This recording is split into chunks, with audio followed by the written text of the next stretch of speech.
Hi guys, welcome to 4A Vlogs. నేను మీ Prashanth and నేను Hemant. Yeah, here is non-spoiler review of Daku Maharaj and written and directed by Bobby. బేసికల్గా మనం Balakrishna movies అంటే ఏం expect చేస్తాం? నరకడం ఉండాలి, ఒక ఐటమ్ సాంగ్ ఉండాలి, ఒక మ్యూజిక్ బబ్బం కొట్టేది ఉండాలి. ఈ అట్ ద సేమ్ టైం ఈ సినిమాలో ఉంది. ఈ మూడు ఎప్పటి నుంచో నచ్చే వాళ్ళకి ఈ సినిమా మళ్ళీ ఇది కూడా నచ్చుతుంది. అండ్ సేమ్ టైం ముందు నుంచి ఎవరైతే బాలయ్య ఫ్యాన్స్ ఉన్నారో వాళ్ళకి కూడా ఇది ఫీస్ట్. వాళ్ళకి అంటే ఫస్ట్ హాఫ్ నుంచి ఎలివేషన్స్ అవన్నీ కూడా ఉంటాయి. సేమ్ అదే నరకడం, అదే కొట్టడం, అదే ఉంటుంది. దానిలో నథింగ్ డిఫరెంట్ ఇక్కడ. అండ్ ప్లాట్ విషయంలోకి వస్తే ప్లాట్ ఏంది హేమంత్? బేసిక్గా ఒక ఐఏఎస్ ఆఫీసర్ ఉంటారు, Indian engineering services like group 1 officer. తను ఢిల్లీలో పోస్ట్ అయి ఉంటాడు ఇరిగేషన్ డిపార్ట్మెంట్లో. డాకు మహారాజ్ టు నానాజీ అనే ఒక క్యారెక్టర్, అదే బాలకృష్ణది. డాకు మహారాజ్ నుంచి నానాజీగా ఎందుకు వెళ్ళాడు, అంటే సివిల్ ఇంజనీర్ నుంచి డాకు మహారాజ్కి ఎందుకు కన్వర్ట్ అయ్యాడు, ఇదే స్టోరీ. మీకు మీ మైండ్లోకి ఈ పార్టీకి ఇమాజినేషన్ వచ్చేసి ఉంటుంది. ఇదే స్టోరీ మనం సింహాద్రిలో చూసాం, లెజెండ్లో చూసాం, అట్ ద సేమ్ టైం చాలా మూవీస్లో. బేసిక్గా బాలకృష్ణ సినిమా అంటే నేను చెప్తాను, నాకు తెలిసింది నేను చెప్తాను. I might be wrong, you can correct me, no problem.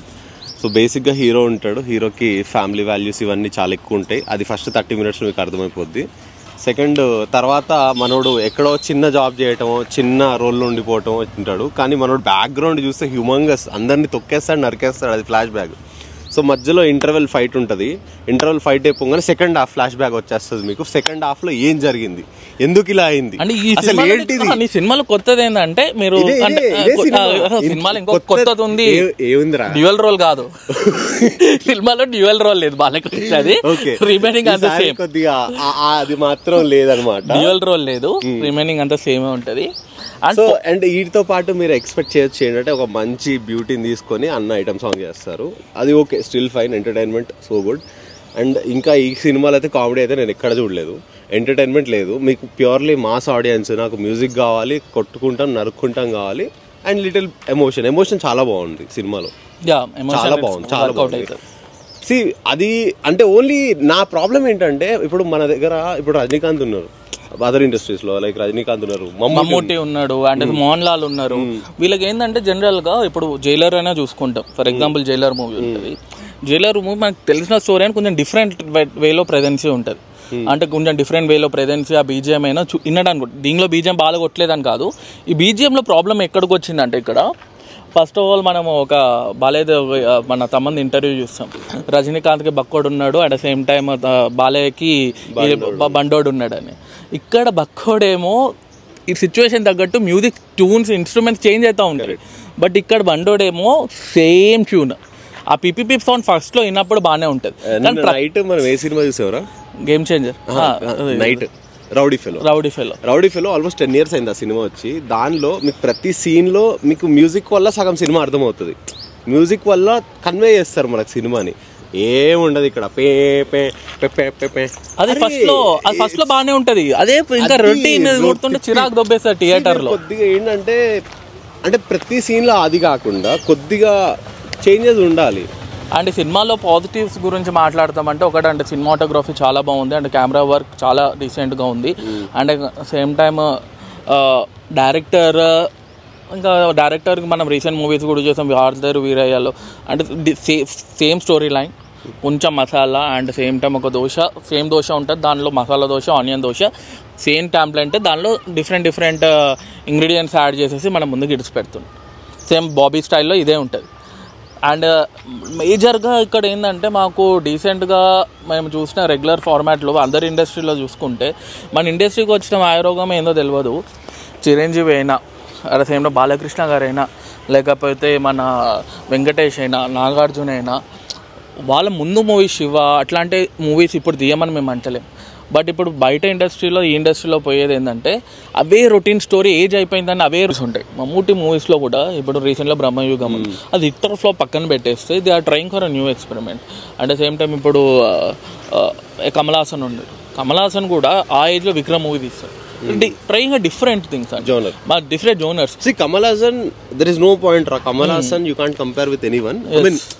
అంటే నేను ఆ ఏజ్ కంపారిజన్ నేను చేస్తున్నా.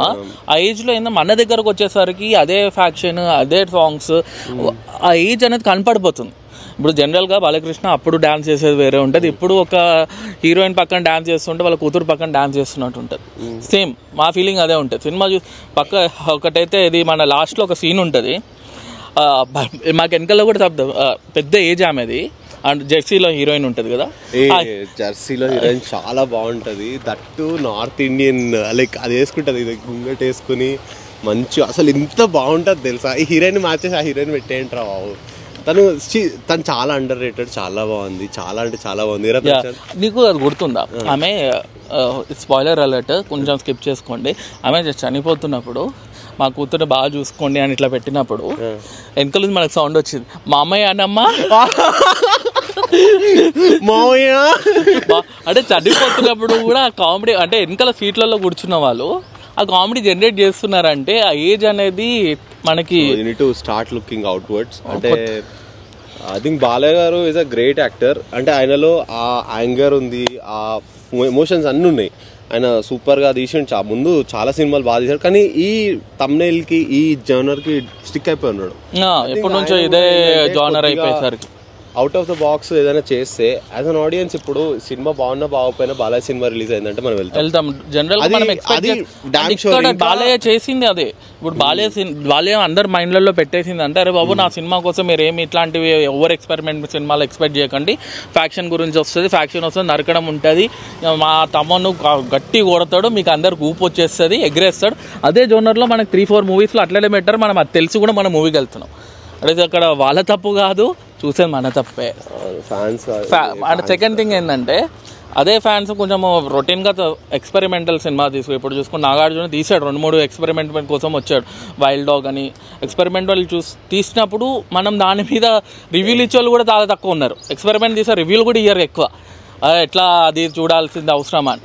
ఎక్స్పెరిమెంట్ వస్తే మనం కూడా వాళ్ళని ఎంకరేజ్ చేస్తేనే వాళ్ళు కూడా వాళ్ళకు కొంచెం ఈ ఏజ్లో గట్స్ చేసి ఒక ఎక్స్పెరిమెంట్ మూవీ కోసం వస్తారు. సో ఫైనల్లీ ఏంటంటే I think we as an audience need to change. ఎందుకంటే మనం చాలా సినిమాలు చూస్తున్నాం, వేరే ఫిలిమ్స్, వేరే లాంగ్వేజెస్, వేరే కంట్రీస్ సినిమా చూస్తున్నాం. ఎట్ ద సేమ్ టైం మనం ఎవరినైతే అభిమానిస్తామో, మన హీరోస్ మనం ఎవరైతే పూజిస్తామో వాళ్ళ కోసం కొట్టుకుంటామో, ఫ్యాన్ వార్ చేస్తామో, వీళ్ళు కూడా కొద్దిగా out of the box think చేసి బెటర్ మూవీస్ ఇస్తే and same time we're requesting to the fans ఏంటంటే, ఇప్పుడు రివ్యూలు వచ్చేసి ఇచ్చేయడము అది కాదు ముఖ్యం, వచ్చేసి పేపర్ పట్టేసుకొని గొంతులు అరవేసి మూవీ అలా ఉంది ఇలా ఉంది కాదు. మనము వాళ్ళు తీయడానికి మనం ఎంకరేజ్ చేస్తారే, మీరు ఇలాంటివి తీయండి అని చెప్తే వాళ్ళు ఓకే, నాకు ఆడియన్స్ పల్స్ తెలిసిందని వాళ్ళు అలాంటి సినిమాలు తీస్తే అప్పుడు మనకు కూడా ఓకే ఉంటుంది. బట్ మనమే వాళ్ళని అరే ఏది చూపెడతాది మనం చూసేస్తున్నాము, ఏది చూస్తున్నా ఓకే ఇట్లానే ఎక్స్పెక్ట్ చేసి మన మైండ్లో అట్లానే క్రియేట్ చేసుకొని వెళ్తున్నాము. It's not going to work for a future. నేను ఇట్లాంటి సినిమాలకు నేను రికమెండ్ చేసేది ఏంటంటే, if you're family, if you want to have an Sankranti fest, వెళ్ళి బాలకృష్ణ మూవీ చూడండి, రామ్ చరణ్ మూవీ చూడండి, ఫ్యామిలీతో ఎంజాయ్ చేయండి. It's an entertainment. It's an entertainment కోసం చూసేసే వాళ్ళైతే వెళ్ళేసి ఎంటర్టైన్మెంట్ కాదు నా మూవీలో ఇవే కావాలి, ఇవే ఎక్స్పెరిమెంట్ ఇవే అనుకుని వెళ్తున్నా అనేది ఏ మూవీ చూడకండి. ఈ 2 మూవీస్ అయితే you're not cup of tea. నాకు ఎంటర్టైన్మెంటే అంటే నాకు సినిమాలో ఇట్లా ట్విస్ట్లు ఉండాలి, ఇంత ప్లాట్లు ఉండాలి అనే వాళ్ళకి ఇట్లాంటి 2 సినిమాలు మేము రికమెండ్ చేయం.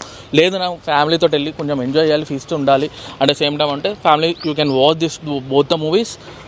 అంటే కొత్తదనం మాకు కోరుకోకుండా వెళ్ళేసి మంచి ఫ్యామిలీతోటి మూవీ చూసామా, బయటకు వచ్చామా, మర్చిపోయాం, నెక్స్ట్ సినిమాకి వెళ్ళిపోయాం, అదే మైండ్లో పెట్టుకొని మూవీ చూడవచ్చు. దీంట్లో ఎవరిని ఉద్దేశించింది కాదు, ఒకవేళ తప్పు మాట్లాడింటే please sorry. So like, share, subscribe. మీకు నచ్చినా నచ్చకపోయినా కామెంట్ చేయండి, మాకు అర్థమవుద్ది మీకు ఏమనుకుంటున్నారు.